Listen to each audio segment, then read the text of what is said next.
There's a lot of concern in this country about climate change and its impact, particularly with some young adults who say it's a consideration when deciding whether or not to have children.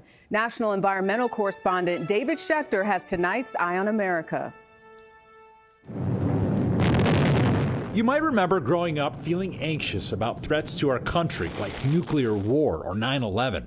Is that really a situation you want to put your kids in? What many of today's youth worry about is climate change, such as Jordan Crumpton, a junior at Northwestern University. You want what's best for your kids and for them to live a happy and healthy life. And you're concerned that they won't? I'm concerned that the direction we're moving, they won't be able to.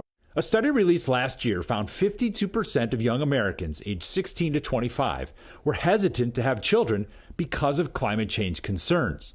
But while the U.S. reached a record low fertility rate last year, data shows that is driven by economic concerns and women waiting to get pregnant later in life, not by climate change.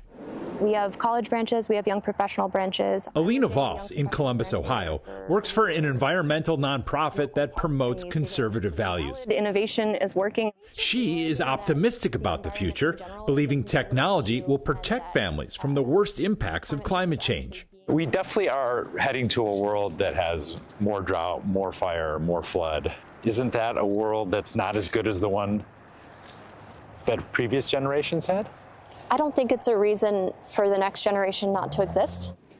At Northwestern, student Zia Robbins doesn't know what the future will look like, but says that won't stop her from having a family. I don't think that we're going to solve this issue, and I think that a responsibility for me is going to be raising a child who's conscious of the environment. They do not see it in terms of kind of an apocalyptic scenario. Assistant Professor Sarah Dimmick teaches about how authors write about climate change, and what she's seeing are students who have lived with the impacts of wildfire smoke and intense storms, which gives them a more nuanced view of what's happening to the planet with less doom. Which I think is too easy of a story.